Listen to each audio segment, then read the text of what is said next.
Every great story teaches us something about the human condition, and at the same time, it familiarizes us with the voice and rhythm of a new language. Today's narrative is about the voices we choose to listen to within ourselves, and it is also an opportunity for you to sharpen your ear for the voice of the English language. Inside each of us, after a major failure or a painful loss, a silent battle takes place. It is the war between two voices. The voice of despair, which whispers that all is lost, in the voice of hope, which insists that there is still a way. But here is the fundamental question. In this internal war, are we merely the passive battlefield, or are we the ones who actively supply the weapons and the food for each of the armies? This is the story of Rosie, an architect who was losing her inner battle, feeding her despair without realizing it. Rosie had always defined herself by her work. A talented architect at a large New York firm, her identity was in her projects. But when a wave of layoffs left her unemployed, she didn't just lose her job. The ground fell out from under her. The layoff wasn't personal, but the blow to her self-confidence was. Her days turned into a grim ritual, a diet of despair. Breakfast was an anxious check for rejection emails, each one a small dose of poison. Lunch was hours of scrolling through job sites, feeling inadequate in the face of hundreds of openings. And dinner was the silent torture of LinkedIn, comparing her stalled career with the carefully curated success of her former colleagues. This diet, one of the wolves inside her, grew strong and cruel. The wolf of despair was always well-fed, its voice loud and constant in Rosie's ear, whispering that she was a failure, that she had been left behind. Meanwhile, the other wolf, the one of hope, the one fed by her passion for sustainable design, by sketches in notebooks, by the joy of creating, was starving, weak, and almost silenced in a corner of her mind. At the lowest point of her spiral, when the voice of despair was the only thing she could hear, Rosie did the only practical thing she could think of. She scheduled an appointment with Paul, a career counselor. She brought her resume and her portfolio, expecting him to give her practical tips, how to rewrite her experiences, how to optimize her job search. Paul looked at the resume for a moment, and then set it aside. "First, tell me how you're doing," he said, and his genuine question made space for Rosie to open up. When she finished describing her hopelessness, he didn't pick up a red pen.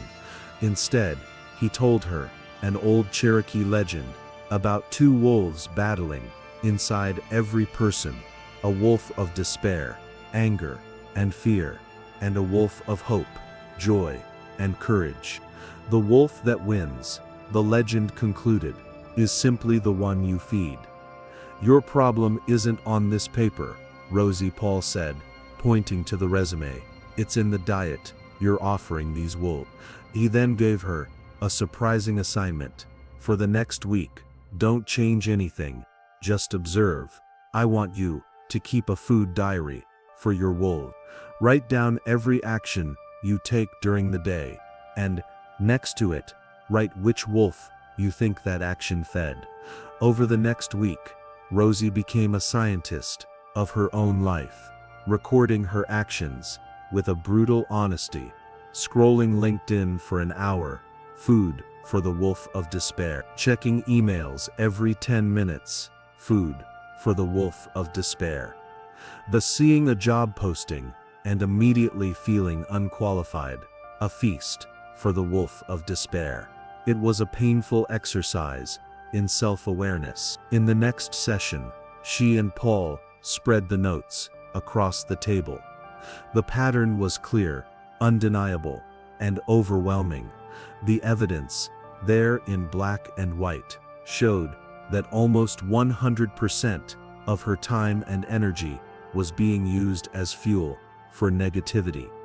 It was her aha moment. She was not a passive victim of her sadness. She was the head chef of her own despair. She was, unconsciously, nurturing her own misery. "Thissery, now," said Paul gently. "Let's put together a new meal plan." They didn't eliminate the job search, after all. The wolf of despair sometimes needs to be confronted on its own territory. But they created a balanced diet of actions. A simple rule: for every action that fed despair, she would have to perform one that fed hope, ensuring that the other wolf would never go hungry again. The change wasn't instant, but it was intentional. Rosie started her new diet the next day. It was a soul accounting. For every hour spent on job sites, a task that fed anxiety, she paid herself with 30 minutes of work on a personal passion project, designing her dream eco-friendly house.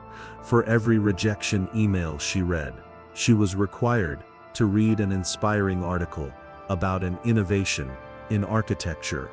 Slowly but surely, the internal balance of power began to shift. The job search was still difficult, but it was no longer the entirety of her day or her identity. Her days now had islands of creativity and joy. The wolf of hope, now fed daily with sketches, ideas, and inspiration, was getting stronger. Its howls, once timid, now competed with those of despair. The difference became Rosie in a job interview. Because she had spent the last few weeks feeding her passion, Rosie spoke not only about her past experiences, but about her ideas for the future.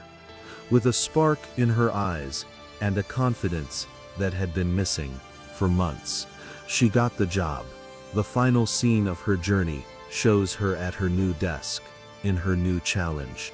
But now, she is aware of her daily choices and the immense power she has in every action to decide which wolf to feed. Rosie's journey from the spiral of despair to the diet of hope teaches us a lesson of immense personal responsibility. Our feelings are not random events that happen to us. They are the result, the harvest, of what we focus on and what we feed our minds. We have the power to change our internal state by consciously changing our daily actions. Her story is an invitation to conduct our own soul audit for a single day. At the end of the day, we can ask ourselves, with honesty, which wolf did I feed today?